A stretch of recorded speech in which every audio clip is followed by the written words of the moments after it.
Ah, it's corny.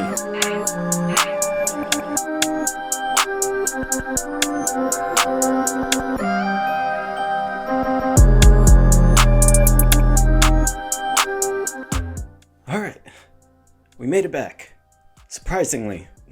After I've recorded this and recorded this and recorded this, I'm finally sticking with this clip you're seeing, maybe, probably, most likely, because I don't really have time to reshoot and all that, and you know, a bunch of shit that doesn't matter to you guys. This isn't really a vlog, this is just informational shit, so you don't really need to know about the behind the scenes stuff, but it's just hard for me to not be transparent with you guys with how much work I put into this shit just for it to be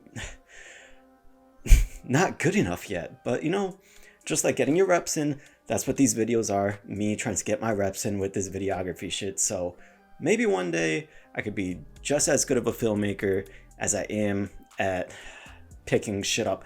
I don't fucking know, dude. It's not the best analogy. Whatever, man.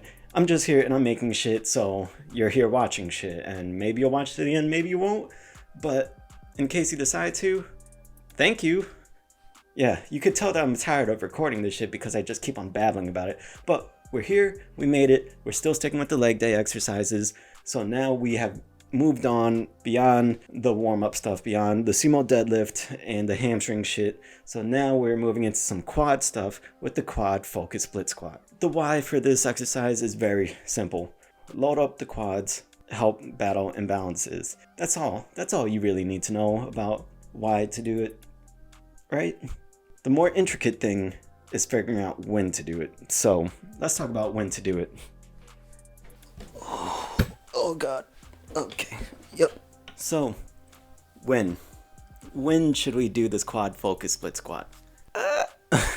There's a few different scenarios for it. It's quite different because when you're doing one leg pushing at a time, it makes it get different treatment than if you're doing both legs at the same time. So even though it's my main quad movement for this leg day, I wouldn't ever really do it at the start of a leg day. It's the start of my quad portion of this leg day because I've already done stuff before this. But if I was doing quads at the start of my workout, I'd probably do a movement with both legs, like a regular back squat, something along the lines of that, hack squat.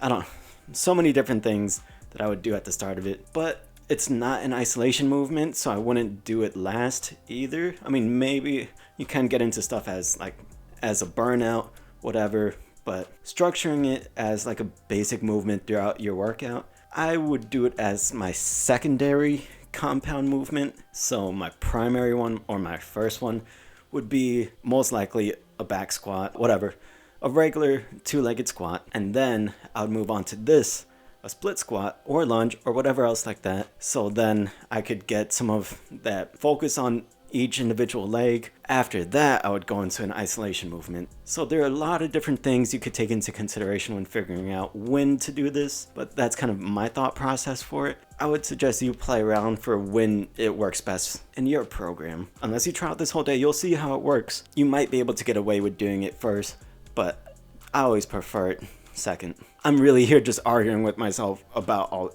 Just do it second, before isolation, but after your first compound movement. That's all. Whatever. Fuck. What the fuck ever, dude. Let's just get into how the fuck we do it, okay? You okay with that? You fucking better be, because this is my goddamn video, and you're here to watch me. Let's get into it. Alright. Oh god. How are we gonna do this? The quad focus split squat. Well, split squat is just a squat with one leg in front, one leg behind. It's a pretty simple concept. You still have both feet planted, so then you could stay balanced, but you're trying to keep most of the tension on the front leg in this case.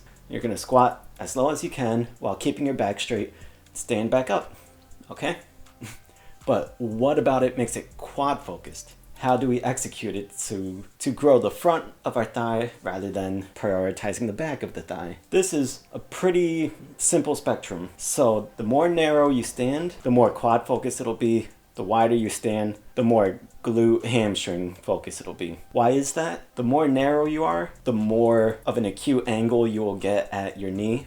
When you get that really narrow angle at your knee, all that's doing is stretching out the quads more, because the quad's main function is to straighten the knee out. So the more bent it is, the harder it is to straighten it back out. Pretty simple. Also, when you're more narrow with your stance, your torso stays more upright, and that's just another point of drilling that hip down, because that's going to create that knee angle as well. So the bent knee and the hip going down, that's going to add a lot of stress on the stretch of the quad, almost at a hamstring, of the quad. So then it's going to be harder to get back up and you're working your quad more. So if you really want to focus on the glutes, you go wider with it, spread your stance out a bit more, and just really dig into those cheeks with bending at the hips. If you don't bend over, then you don't give the man what he wants, and if you don't give him what he wants, he may not return your text. And you know what? We're just trying to get a text back. Make sense? I really hope it does. It's not a complicated movement. I don't know if I have much else to tell you about this movement. I really don't. But just watch how I do it and try to emulate it, imitate it, execute it the same way that I fucking execute it. Whatever, man. You see, one of the reasons why I get so frustrated when I film is because I don't write a script. And this time I don't even have notes, because I threw them out after recording it for like the third time. And you know what? We're just doing it. We're just doing it. I showed you a bunch of times how to do it, talked a bit about it. Get 1 foot in front, 1 foot behind, and squat down. The more narrow you are, the more quad focused you are. The wider you are, the more you're digging into your own ass. Right? Right. So that's all we're going to talk about with the quad focus split squat for today. Next time we'll get into some more isolation stuff with the quads, the hack squat and the reverse Nordic curl. Pretty fun exercises. You get a pretty fun burn with it. It's going to be a good time. Okay? Now I'm done talking to you guys, because I'm sick and tired of my own shit. Like, I keep bumping into the goddamn mic. See you next week.